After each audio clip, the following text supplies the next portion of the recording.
G'day and welcome to Old Father Time, or otherwise the Aussie Ideas Man. Who would have thought I would do another video about the crazy Aptera? Certainly not me, but the first was the biggest of the 9 videos I've made at present. Before I put together this dialogue, you can see I have reached 388 views and 95 comments. The comments are just as crazy as the EV and are mostly from deluded fanboys who have actually ordered the cycle. If they weren't so lame, I would not have decided to hit back with another wake-up call to reality. They have another chance to speak their mind in these comments, so I hope they can do better this time round. While dicing with them was a hoot, I had no decent opposition from a single one of them. What I didn't know when I made my first video was that they get a $1,000 discount for scoring every point in some sort of referral and promotion scheme from the factory. And that really motivates a few disciples. Unfortunately, motivation needs to be backed by rational argument, and they all fell in a hole in that regard. Once again, I will limit this to under 20 minutes, and so you won't get a thorough rundown of all I have discovered in discussions on numerous channels. But let's begin with the discount incentive. I have never heard of an EV maker doing this, and it's the sort of thing established insurance companies do. So I googled, what new EV maker has discounted for spotting and such before it goes on sale?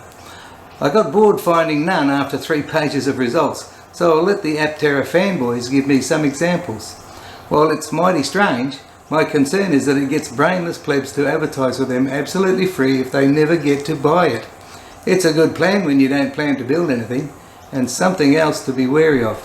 It's losing money if you do plan to build and honour the discounts. Second concern, and these are not in any order of importance, is the Aptera Owners Club that I didn't know about before. The obvious matter is that there are no owners, yet there's a site that is called by that name. On the grammatical error, I have no need to Google it. I remember what I was taught over 50 years ago. There is no apostrophe between R and S, because that denotes possessive. Owners has. And that refers to owning the club, not the EV. Correct grammar allows for no apostrophe, but pure and older English dictates the apostrophe goes last, after the S. Then it denotes a group of EV owners belonging to a club. While that is hardly important, it is sloppy, and apart from the same man making every video, I'm betting they are not going on outings, having meetings, and doing all the things, say, an Austin Healey Owners Club are doing. I reckon it's a furphy, and that doesn't bode well for Aptera's integrity, nor that of their disciples, who are entrenched in a confirmation bias of epic proportions. Most would not know what that means. While speaking about the club, I saw some of his videos and came across another first, at least for me. He does them entirely on one item on the options list. The first I saw was all about the solar cell option. There's no law against it, but it's still bizarre. Since deciding to do another video on Aptera, I've forced myself to watch a few more, because I am sure the investors and those who have ordered one, plus a few more Aptera lemmings, will tell me I don't do research. Well, it turns out there are not only members of an owners club, but Aptera has appointed 500 of their most loyal followers as Aptera ambassadors. As if having a discount scheme wasn't dodgy enough, they train those with the most glazed eyes to spread the gospel of Aptera. I am pretty sure this is the group where all the dislikes are coming from. Still, I always go by the mantra, there's no such thing as bad publicity, and I don't let a symbol showing which way the thumb points speak to me. It lacks sufficient information and can't convey logic. This segues into Aptera Motors putting out the Luna has landed video and taking pains in the comments to say it was just marketing, but what lousy marketing it is. They built another alpha variant and after Leno's poorly thrown together model and said nothing about it. When people complained of getting no information in the comments, a fanboy called N. Bruce Nelson starts making excuses and states it is the all-wheel drive model. Then later Aptera tells me it isn't. Turns out they built it in a different colour and put a better stereo in it, then passed it off as having landed. You could just repaint Jay's EV and change the stereo. A whole new EV is unnecessary. They want the most efficient production EV, and they are developing in the least efficient ways. I could go on about all the nonsense in these various videos, but the most guff is in mine, which has turned out to be a slanging match. Who's the biggest idiot? rather than anything about the Aptera. So I will move on to points I didn't make and have not made thus far. I came close when I explained how getting from A to B has their own efficient ways depending on distance and terrain, but the concept needs expanding on. From one extreme to the other, you can't get a car, let alone a prototype autocycle, to be most efficient across the board. If I want a drink, I can get off the couch and walk to the fridge in my bare feet. No need for an Aptera. In fact, it's impossible to get through the door. And if I want to go to the Aptera launch in Silicon Valley, my bare feet won't cut it, but neither will Tesla's Best nor a Bentley Mulsanne. An Airbus with no need for a stopover in economy class is more like it. And this is the principle I will explain when it comes to this absurd claim that 4 battery sizes and 2 motor configurations cover the gamut of the most efficient way to get from A to B. Listen carefully, and all you fanboy lemmings with confirmation bias had better not misunderstand. I will begin by saying the 1,000-mile battery in either 4-wheel or 3-wheel drive is totally inappropriate, much like that human ear scientist grafted on a mouse. If I want to go 1,000 miles, I get on a plane and rent a car when a morning flight wastes about 3 hours of my day, and I have the rest to enjoy. Similarly, I get a lot of time there on the evening flight back, and it is economical for up to at least a week away, and the cost is worth it. After a week, the car rental increase can change the economy of the trip, but public transport is a good option, depending on destination, of course. Venice is no good for subway trains, for one. That silly contraption is not in the running. It is entirely inappropriate for trips of that length. One would have to have rocks in their head to buy a 1,000-mile Aptera to even go halfway and return. You would feel like the genie in his bottle and probably need a good chiropractor afterwards. The 600-mile pile of junk is almost as bad, but if you were tough, you could put up with it, I suppose. The 400-mile EV is beginning to approach what might be appropriate, but you would need to be a travelling rep to cash in on it. Otherwise, you are hauling extra weight for your commutes for nothing, and your product would have to be something like lipstick or buttons. Outdoor furniture is out of the question. Finally, the 250-mile EV is the best fit for what it really is built for, assuming it will ever be built. If I were making it, I would give it a 100-mile range because the body is only appropriate for commuting. By the way, ICE commuters have far more appropriate bodies, regardless of their drag coefficients. I might reveal how I would change that shortest range model to be even more appropriate if I have the time at the end. But the next 3 models up are a waste of time building them. They are unlikely to sell, yet if some clowns buy them, they will not likely buy a second, after experiencing their enhancements are really just adding limitations. Now, what has been happening for more than a century? How does the established car industry handle the diverse needs of customers? Do they have one vehicle and stick 4 different sized fuel tanks in them? Or do they have many different cars for different purposes? Here is a picture of the types of cars they offer. Notice they are very different. Of the 10 largest brands in the world, how many stick to one body shape? And how many have models in nearly all shapes and sizes? Notice they don't make a sports car and tell you it's for taking off-road camping, nor make a large 4-wheel drive so you can drive 3 blocks to work and nothing else. They give you something that best fits your general usage, and don't apologise for the things it's not built to handle. They never pretend one model does everything. If you drive 3 blocks and nothing else, you can get a micro car that suits you to a T, but don't expect 0 to 60 in 3 seconds, because your 3 blocks will be in peak hour and you are stuck in traffic anyway. Manufacturers know this, so they don't pursue a high-powered commuter. What some do is offer the hot hatch as an added car in the range. This is intended to fit the needs of possibly 5% of that market, but if that is a very large market, 5% might be enough to warrant the model. If you tow a boat on weekends, then get a tow vehicle and drive it those 3 blocks. You lose economy for 5 days, but you gain your water skiing. Got 6 kids? Then manufacturers have something right for you, but if it's ICE, then I can guarantee you will have one size fuel tank. Only rare 4-wheel drives have a long-range tank option, and they are extremely long range for little extra cost. The EVs of today offer 2 sizes of battery pack to compensate for their shortcomings. The smaller size is to get customers at a ridiculously high price point, but at least lower than the one with the bigger battery, while the bigger one is for those with loads of cash. And see the glaring range problem, they step down from their last 700-mile ICE car, but make the concession they would not have made had there not been a lower range EV. Marketing trickery. Aptera has just doubled the trickery. However, being a 4-trick pony on only range does not make it compete with all the styles of cars available on the market today. Manufacturers may blend some features, such as selling you a standard Mini plus offering a John Keeper Works model for spirited drivers or a Countryman for a slight SUV experience. But they don't stray too far.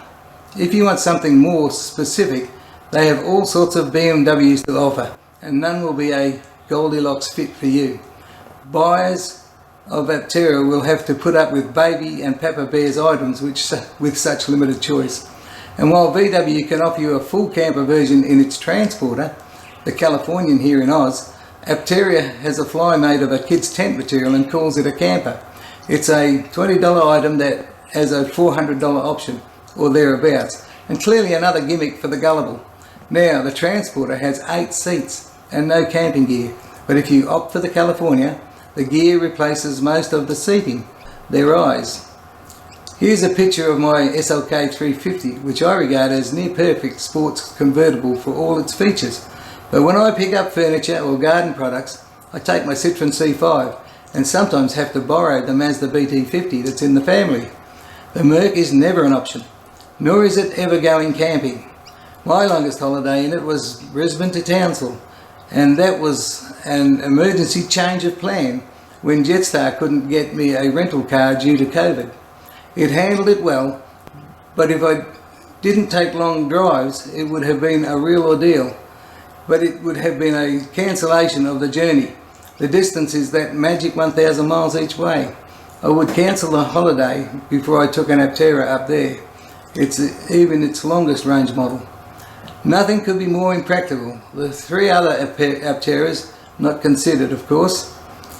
Another matter I overlooked in reasons to run a mile was where Chris told Jay the cooling system worked like an animal skin because it was more efficient, and I don't know how I omitted it because it pricked my BS meter instantly.